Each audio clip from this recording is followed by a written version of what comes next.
A cold, unseasonable rain poured down on the streets of Maplewood, a small town in Ohio. Margaret Reed gazed at her reflection in the window of her bookstore. Pages passed, as she adjusted her hair. Her eyes still held the sparkle of her youth, but since the tragedy 4 years ago, there was always a shadow lurking behind them. "I'll be closing up early this afternoon," Margaret told Eliza, her only employee. "I have to prepare for my sister's wedding."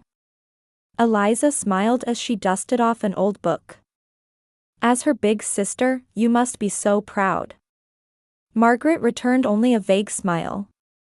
Proud, was that how she should feel? She knew she should be happy that Vanessa was getting married. But when she learned that the groom was Ryan Foster, her heart filled with complex emotions. Ryan Foster was the son of a prominent Maplewood family, heir to the town's wealthiest real estate developer. And after her son Jake died, he had become a regular at her bookstore. Vanessa knew nothing about the friendship that had developed between Margaret and Ryan. As Margaret hurried home through the rain, her mother's words echoed in her mind. "You're the family disgrace." Karen's voice was cold and sharp, even over the phone. "I don't want you to meet Vanessa's fiancé's family.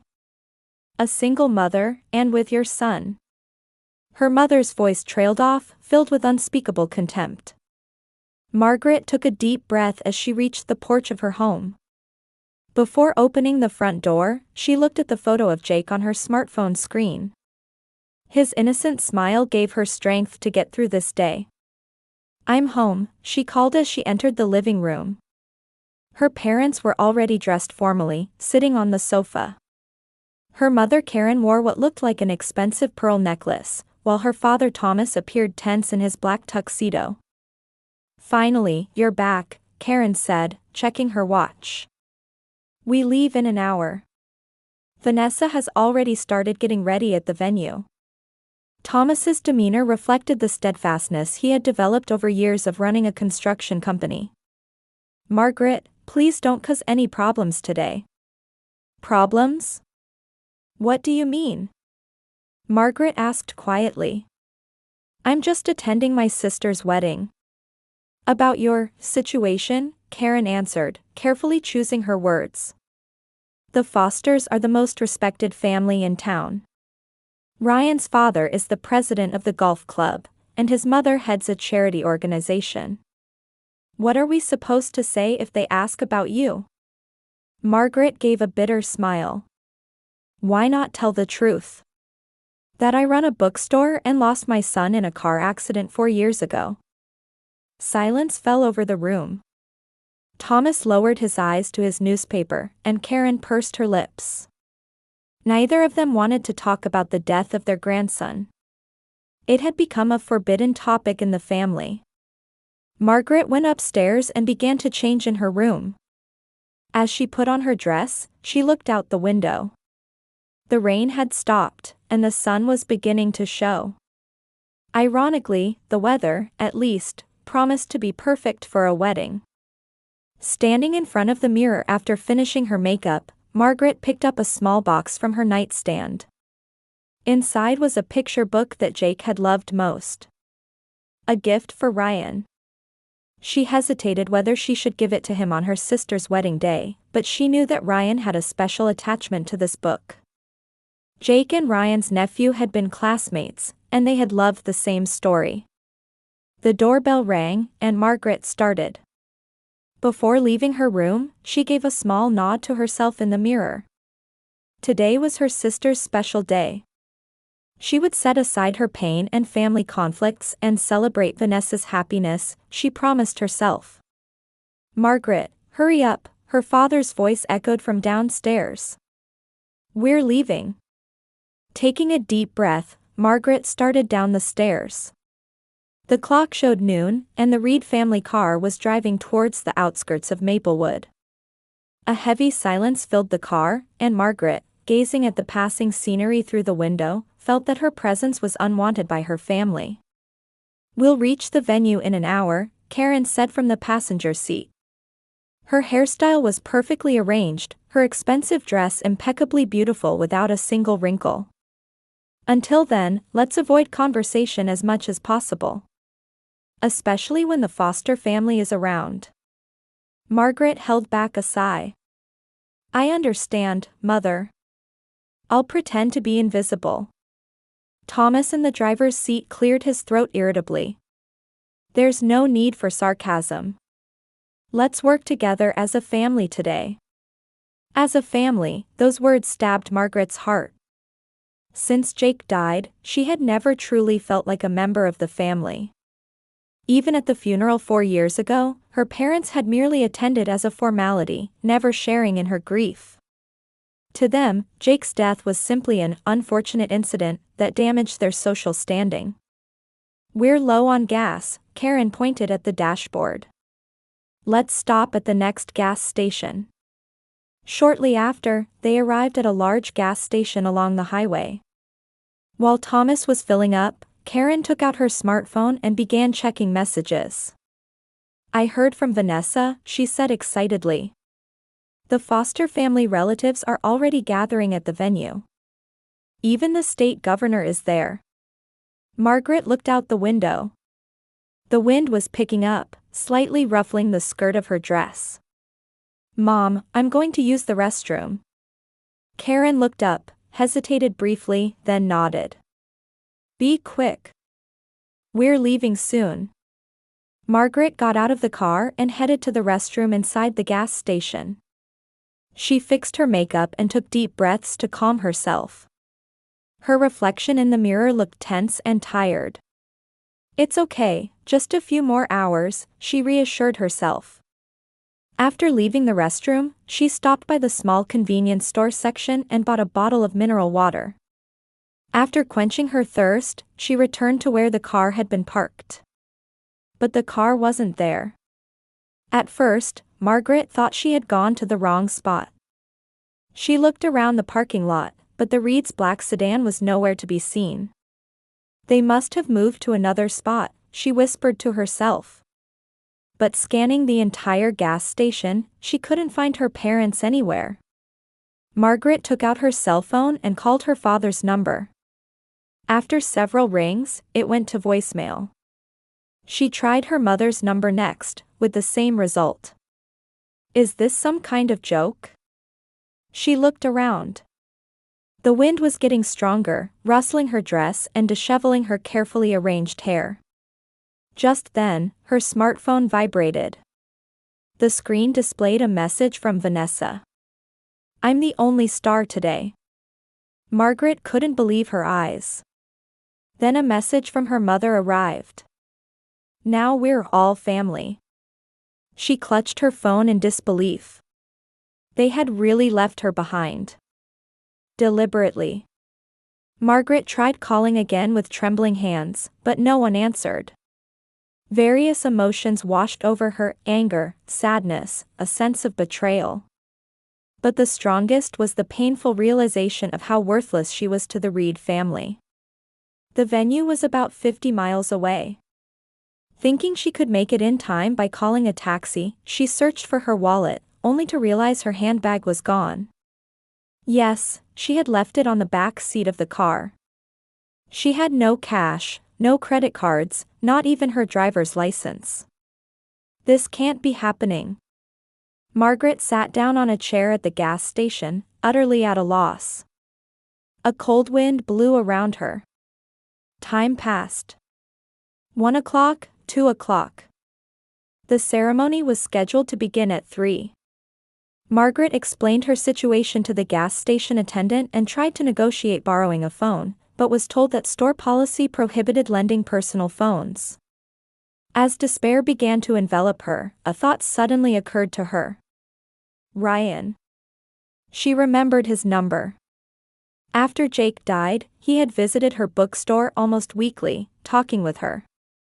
Sometimes about grief, sometimes about books, and sometimes about ordinary everyday things.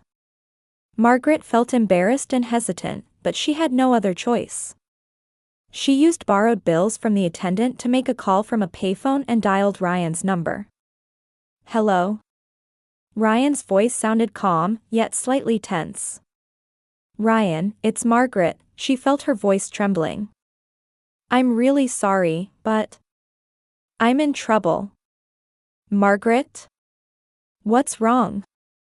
Haven't you arrived at the venue yet? Well, she hesitated about how to explain. My family, they left me behind.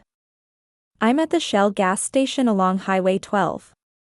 My wallet's in the car, so I can't even call a taxi. There was a moment of silence on the other end. They did what? Ryan's voice suddenly sharpened. Left you behind? On purpose. I got a message. They thought it would be better if I wasn't there. After another silence, Ryan's voice returned, now filled with anger. Don't move. I'm coming right now. I'll be there in 30 minutes. Margaret uttered words of thanks, but Ryan had already hung up. She sat on a bench next to the payphone and waited. In the distance, dark clouds were approaching, changing shape. Margaret never imagined her life would become so lonely. Jake's smile flashed in her mind, and she quietly shed tears. When a silver sports car glided into the gas station, Margaret had been waiting for over 30 minutes. Ryan's expression as he stepped out of the car was filled with more anger than she had ever seen. His normally calm, smiling face now bore the mark of deep rage. Margaret. He rushed over and placed his hands on her shoulders. Are you all right? Margaret smiled weakly. Thank you, Ryan. For coming all this way. What are you talking about? It's only natural, he looked around. I can't believe this happened. They got into the car and headed toward the venue. The car was filled with a heavy silence, but it was completely different from the silence she had experienced with her family earlier. Ryan's anger was too deep for words, and Margaret wondered if she should try to calm him down. Please don't say anything to Vanessa, she finally said quietly. Today is her special day. Ryan gripped the steering wheel tightly with one hand. She was involved too, wasn't she? You said she sent you a message. Yes, but... Margaret gazed out the window. My relationship with my sister is complicated. Vanessa might just be strongly influenced by our parents' values. That's no excuse, Ryan's voice was cold. I love Vanessa. That's why I can't believe she would participate in something so cruel. Margaret studied Ryan's profile. His strong jawline, determined eyes, the way he faced forward with confidence. He had been her support after Jake died. He visited her bookstore, sometimes staying after closing to talk with her. Maybe her guilt was why she never told her sister about their relationship. Ryan, actually. Margaret said in a small voice. I brought a present for you. He glanced at her for a moment. A present. Margaret pulled out a small paper bag. Miraculously, it was the only thing she had carried with her when she went to the restroom. It's a memento of Jake. The picture book he loved most. The one your nephew liked too. Ryan's expression softened. When they stopped at a red light at the next intersection, he took the bag and pulled out the book. The Boy Who Counted Stars, an old picture book, but beautifully preserved. I remember. His voice trembled. Jake and my nephew Michael used to read this together. They were in the same class, Margaret smiled. Both loved astronomy. Ryan turned the pages and found Jake's name written on the first page. Underneath, in childish handwriting, it said, Stars are my friends. Margaret. Ryan was at a loss for words. Thank you so much. You're important to me, Ryan, she said quietly. So please don't ruin the wedding over what happened today. I'll be fine. Ryan carefully put the book back in its bag and resumed driving. No, you're not fine. And neither am I. This isn't just a mean prank. This is... He searched for words. This is something that can't be forgiven as a human being. When they arrived at the venue, many luxury cars were parked in the lot. Margaret spotted the Reed family car. Her chest tightened. The entrance to the venue was beautifully decorated with flowers, and elegant music was playing. As they opened the door, they were immediately greeted by the venue coordinator. Mr. Foster. A young woman rushed over. Everyone's waiting. The ceremony begins in 30 minutes. Thank you, Jessica, Ryan answered in a composed voice. This is Margaret Reed, the bride's sister. A momentary look of confusion crossed the coordinator's face. Oh, yes. Ms. Reed. Actually. Is there a problem? Ryan's voice lowered. No, just. Jessica seemed to be choosing her words. The bride's family is already seated. They said. What did they say? Ryan's voice grew colder. Jessica apologetically replied, I was told Ms. Margaret wouldn't be coming. The family seating arrangement is. It's fine, Margaret smiled, touching her arm. I can sit somewhere in the back. No, Ryan's voice was resolute. Margaret is family. She sits in the front row. When they entered the venue, many guests had already gathered. The hall, decorated with luxurious ornaments and flowers, was truly fairy tale beautiful. Margaret spotted the Reed family. Her parents were seated in the front row, apparently enjoying conversation with those around them. Ryan took Margaret's hand and led her toward where her parents were sitting. When Karen and Thomas noticed the two of them, their expressions changed to a mixture of fear and surprise. Ryan. Karen stood up, forcing a smile. It's bad luck for the groom to see the bride before the ceremony. Yes, Karen, Ryan's voice was cold as ice. But what's in front of me right now is not the bride, but the daughter you deliberately abandoned. A corner of the venue fell silent. Thomas cleared his throat uncomfortably. What are you talking about, Ryan? He lowered his voice to avoid being overheard. Margaret, of her own will. Please don't lie, Ryan's words were like sharp blades, though he kept his voice down. I picked up Margaret from the gas station. I know about the messages she received. Just then, Vanessa appeared from another room. She was wrapped in a pure white wedding dress, truly as beautiful as a fairy tale princess. However, her expression clearly showed distress at the sight of her fiancé standing next to her sister. Ryan, her voice mixed surprise and fear. Why, with Margaret? Ryan slowly approached Vanessa. But before he reached her, a voice rose from the reception desk. We've been waiting, the receptionist said loudly. The groom, Mr. Ryan, is extremely angry. He has instructed us to cancel everything, saying, if Margaret doesn't come, there will be no wedding. The venue staff is on standby. A wave of shock spread through the venue. Guests looked at each other, and small whispers began to circulate. Members of the Foster family also stood up, clearly confused. What is the meaning of this? James Foster, Ryan's father, approached. He was a dignified man with a strong jawline similar to his son's.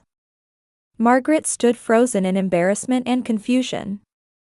This was not what she had wanted. But Ryan stood unwavering in the center of the venue. Everyone, he began addressing the guests. Today, I came to marry Vanessa. I love her. But marriage isn't just about two people.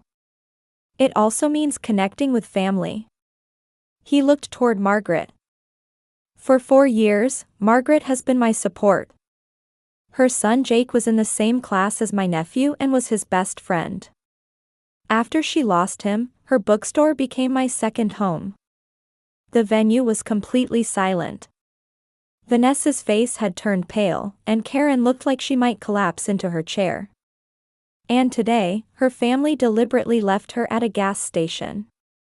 Without a wallet or phone. Why? Because she's the family disgrace. Thomas tried to speak, but Ryan continued. I declare that I will reconsider marriage with a family that cannot respect Margaret. She is not someone's disgrace, but a strong, caring, wonderful woman. I cannot accept values that deny her existence. Vanessa stepped forward, tears streaming down her face. Ryan, please. Her voice trembled. This is a misunderstanding. Margaret stepped forward and took her sister's hand. Vanessa, we need to talk. Right now, here, she said in a quiet but firm voice. And Ryan, you too. Jessica immediately guided the three to a small private room. Once inside, Vanessa took a tissue with trembling hands, desperately trying to fix her makeup that was on the verge of collapse. You've ruined everything, she said bitterly. Happy now? Margaret was hurt by her sister's words but kept her expression unchanged. Vanessa, I'm not trying to ruin anything. Rather, I'm trying to save your wedding. Save it. Vanessa gave a sarcastic smile. By showing up with the groom and exposing such embarrassing truths in front of everyone? Embarrassing truths? Ryan interrupted. His voice shook with anger. It's certainly embarrassing that your family abandoned your sister, but my friendship with Margaret is nothing to be ashamed of. Margaret stood between them. This is not the time to blame each other. Ryan, you shouldn't cancel the wedding over our personal issues. This is your and Vanessa's day. But what they did. I know it's unforgivable, Margaret cut him off. But there must be another solution. Silence spread through the room. Vanessa stood by the window, looking outside. Her shoulders trembled slightly. Vanessa, Margaret called gently. Would you tell me the truth? Why does our family try so hard to keep me away? Is it just a matter of social appearances? Vanessa slowly turned around. Her face showed a vulnerability that Margaret hadn't seen in years. Do you really want to know? Her voice was small. I do. Vanessa took a deep breath and closed her eyes. Jake's accident. Margaret's body tensed. It always did when Jake's name came up. His death was an event that had forever changed her life. What about it? The truth is. Vanessa's voice trembled. The car Jake was in, it belonged to my friend. Margaret gasped. What are you saying? It was my college friend Amanda's car. She was driving drunk. And Jake. Vanessa's words broke off, and she began to cry. Amanda's brother and Jake were friends, and she had promised to take them to a movie that day. But Amanda had drunk too much at a party the night before. Margaret nearly collapsed into a chair. Ryan supported her. Did the police know about the drunk driving? Margaret's voice trembled. No.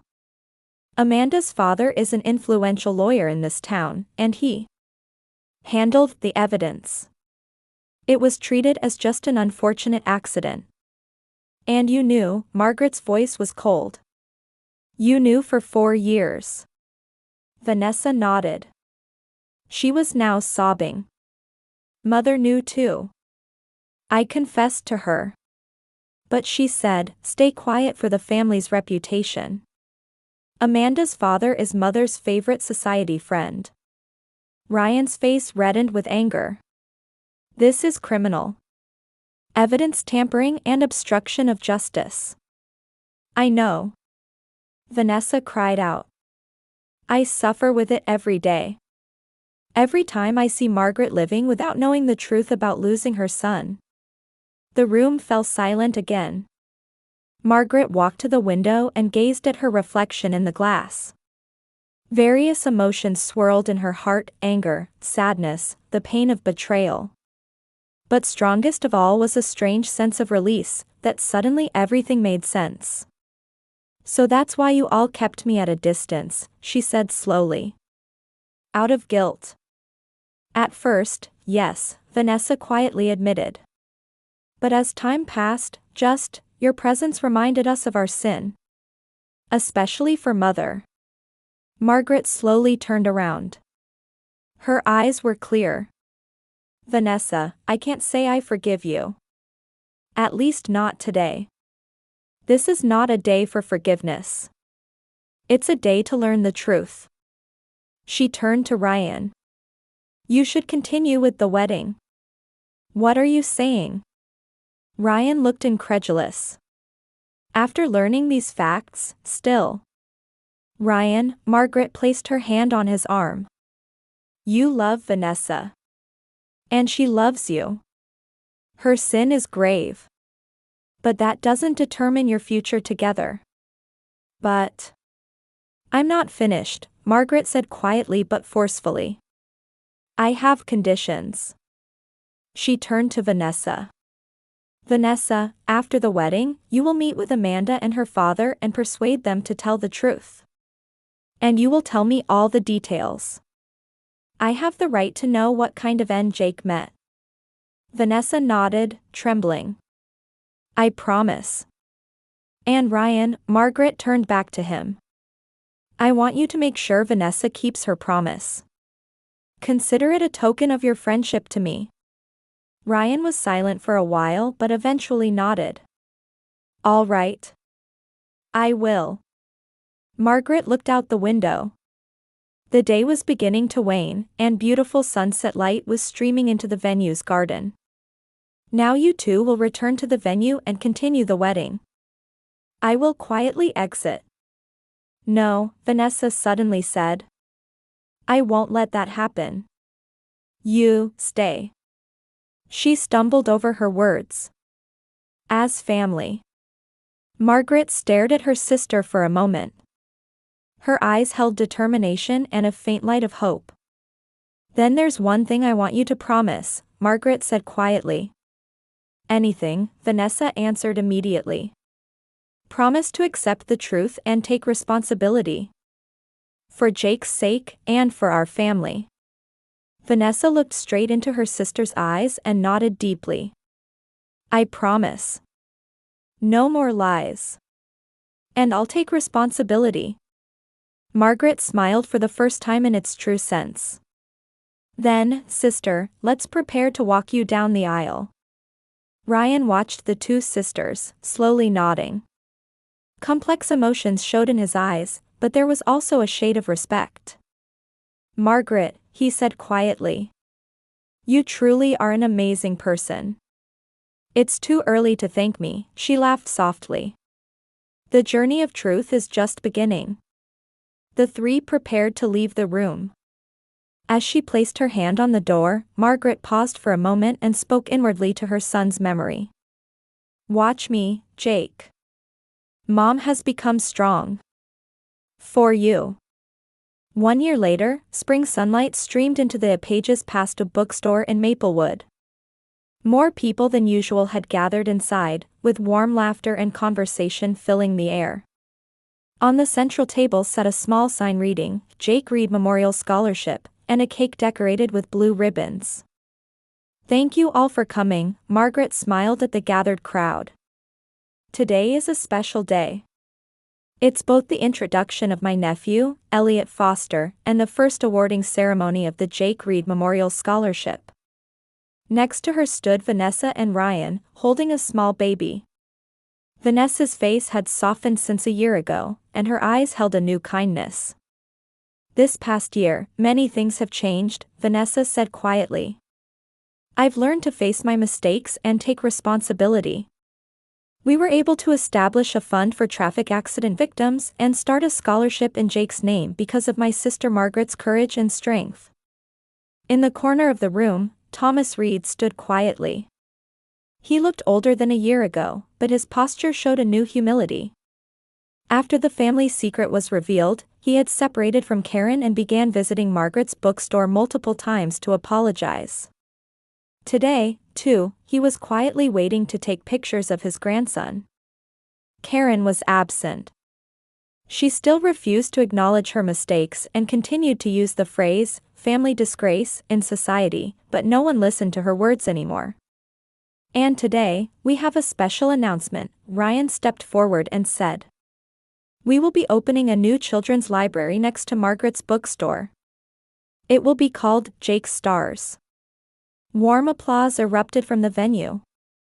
Margaret's eyes filled with tears of emotion. She realized how unimaginably different her life was from a year ago. After the ceremony,